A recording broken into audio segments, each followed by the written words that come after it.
This is a series of podcasts that are being recorded for the archives for College of William and Mary in Virginia, Williamsburg, Virginia. And right now we're doing about Channel 5, KSD TV, in the summer of 1966, when I worked there briefly, 3 or 4 months, as a writer, producer, and collected stories on one of the, really at the time, one of the largest NBC affiliates, really one of the largest television stations in the country. And it was at the dawn of the color era. Now, every 4 o'clock in the afternoon, the weekday afternoon at least, the network would go dark. They give it about a minute or so or two, and then they'd come back on for the local affiliates. And what they were doing was they were moving out stories and film that was not going to make it onto their nightly news broadcast, which at the time was known as the Huntley-Brinkley Report. Came on at 6:30 in Eastern, 5:30 in the Central Time Zone. And this was quite a little show. This was network news follies for the guys, okay? So it was staged. A very attractive young woman, as I recall, would sashay out and begin to address the guys. Hey guys, good afternoon, hope everything is fine. Oh God. Yeah. And then she would say, and here's what I got for you. And they would move out, I don't remember, 5 or 6 stories. And at the time I was sitting in on the afternoon 4 o'clock follies. I was producing the 5 to 5:30 news TV cast. And the 6 o'clock guys, which were the main newscast of the evening, the 6 o'clock and the 10 o'clock were the big dogs. And so they would pick out what they wanted, and they'd leave the scraps for me and to use on the 5 o'clock, which I'd hoover them up, and there was more than enough to go around, and it was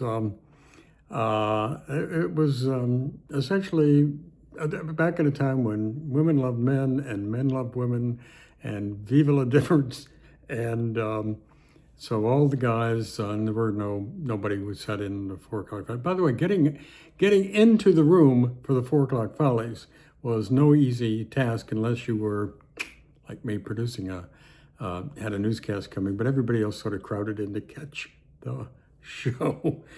So that was really great.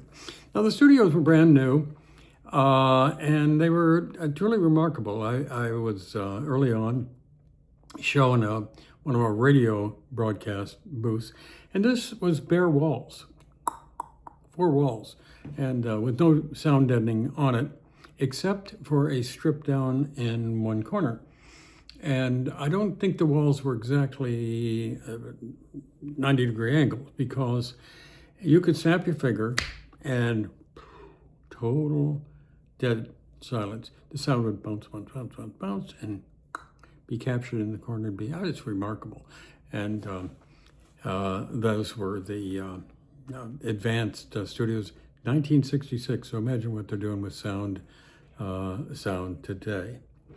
The studios itself, and now as I recall, we were still working by microwave. And I could be wrong by this, but anyway, the signal would come out of New York or wherever, sometimes Chicago, but and into the Bell Telephone office tower, which was a block or so away from the station, and I think it came in by microwave. Certainly didn't come in by coax. And then it would come in by coaxial cable from the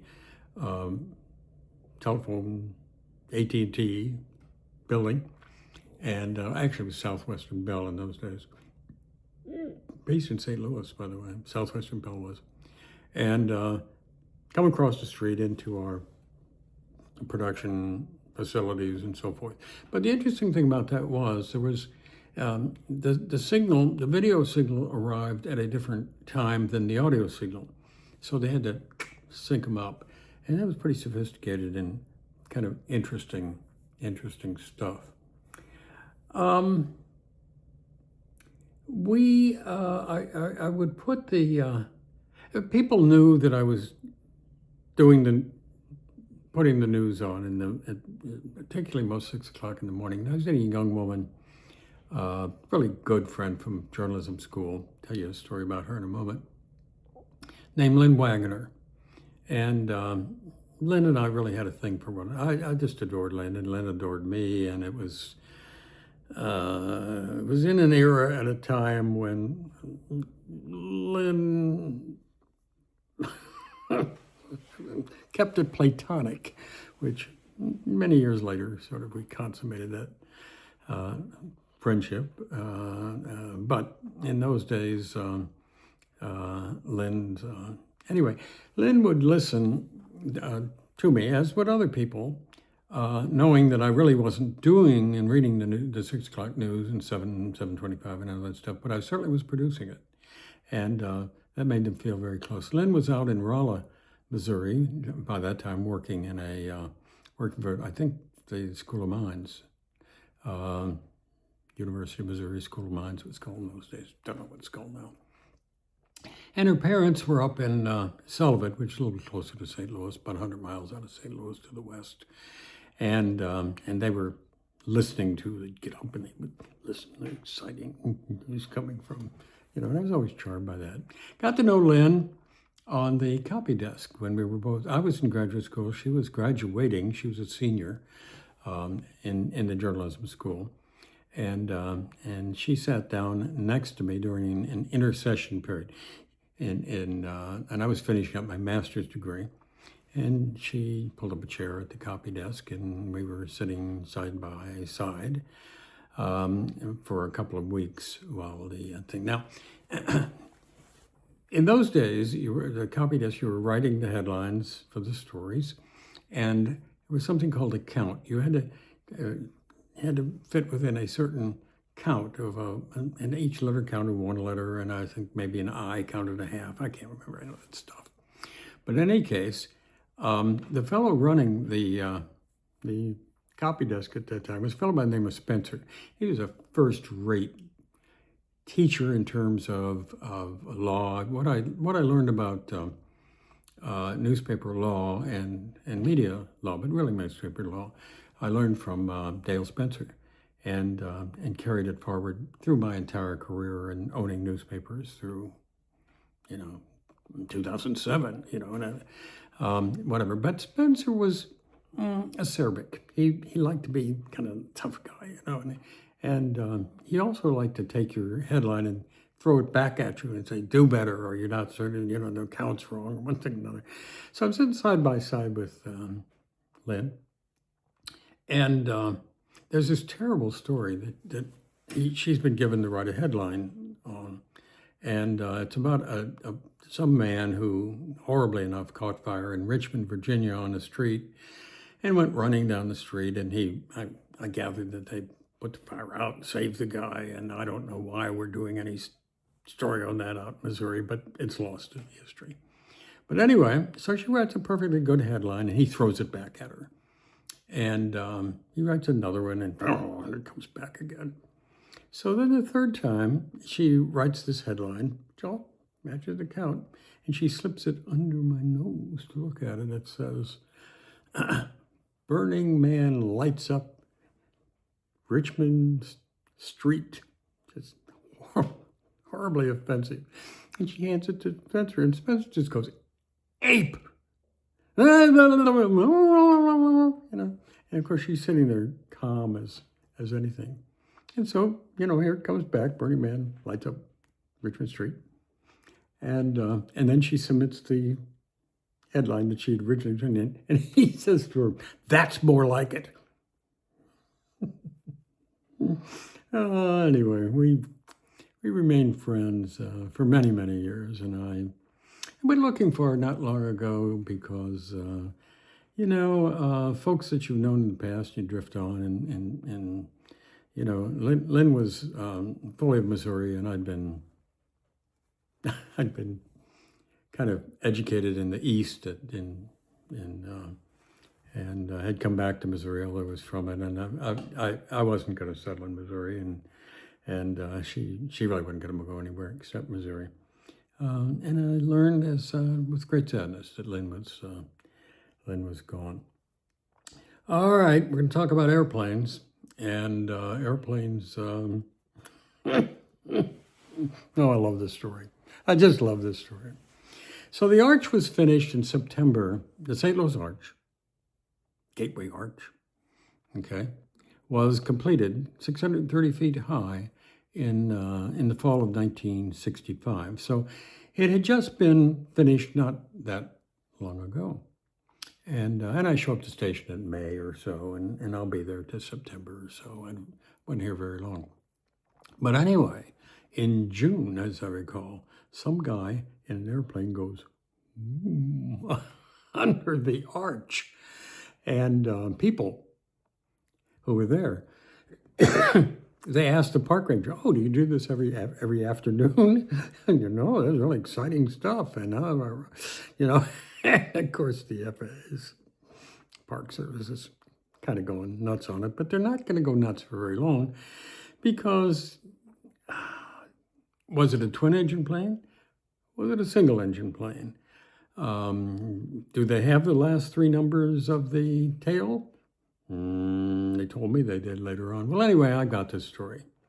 And I'm talking to the FAA on it, and they say, well, we've got, don't really know who the guy is. We get conflicting on this. And it's pretty clear the FAA is going to give this guy a pass on it. And that's okay. I don't really want the guy caught, but I sure want to talk to him. I really like to talk to this guy. So for the rest of the time, for the next month or two, while I'm at the station, every so often when I didn't have anything else to do, I would pick up the phone and, "Yo, it's Pete over at Channel 5 again.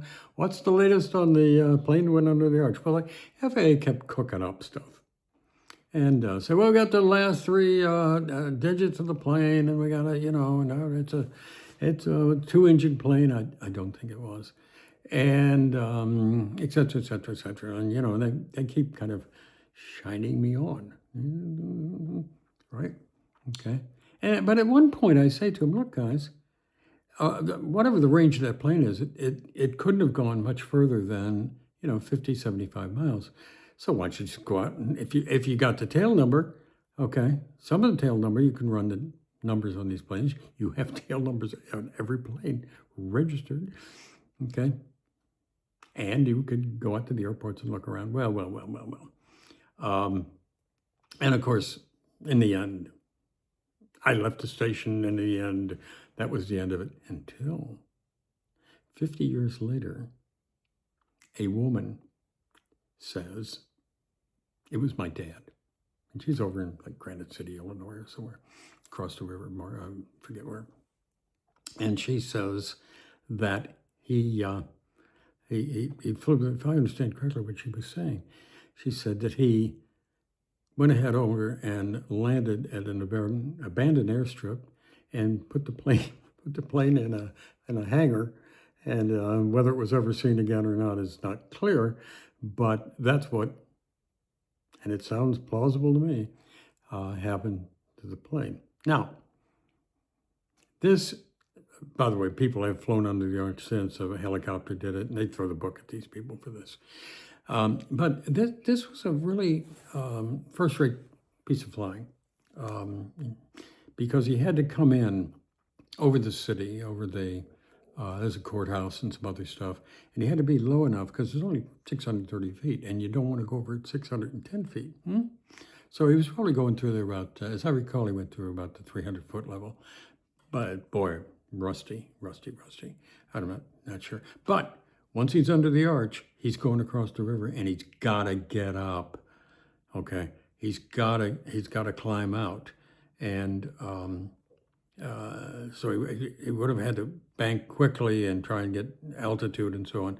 So what he probably did, a really good piece of flying, was he probably came in the city and pretty much cut his engines back almost to drift, and went under the arch, and then poured the coals to it and climbed out. There were a lot of witnesses to this, and as there are for any events, they don't They don't match. And when you can't match up enough stuff, and of course they don't have video these days. Everybody today's got their camera out and they get everything, so don't try it anymore. But there was another story that I also loved. Obviously, it was in airplanes that I covered. And this was where some guy landed his plane out on Interstate 70. And he landed at a beach out there, which is a twin-engine plane. Now, you can get away with that in those days. And I guess you can get away with it today if people really, But this is in a time where I-70 was... hadn't been finished very long, and so therefore there was traffic, but there wasn't a lot of traffic. And anyway, this guy came in and landed and landed safely. He landed on the runway or on the airport itself. And let's see what else we got. Well, we've got a couple of other things to tell you about. But we're going to go ahead and cut it off there, other than talk a little bit about those studios. And Peggy Lee showed up and did an event at in our studios, our Brand New Color studios. And I remember sitting in the control room watching a consummate, wonderful performer, Peggy Lee, long gone, a singer. And she just looked terrific on TV. And so I walked out of the control room and down onto the soundstage, or in the studio, and sort of walked up off camera to take a look at her. And the way she was made up, she looked like an absolute freak. She had green stuff and this and that, And all we're saying is that in those days, to make color TV work and to make you look halfway presentable, you had to turn people, at least older women like Peggy Lee, into the equivalent of a freak. But boy, it looked terrific on air. And it was very interesting to see the contrast out on the floor of the studio. All right, that's it. We're going to do a couple of more before we wrap it up with Channel 5 and this kind of retrospective on what it was like at a major radio and TV station in the mid-'60s, just after they went color.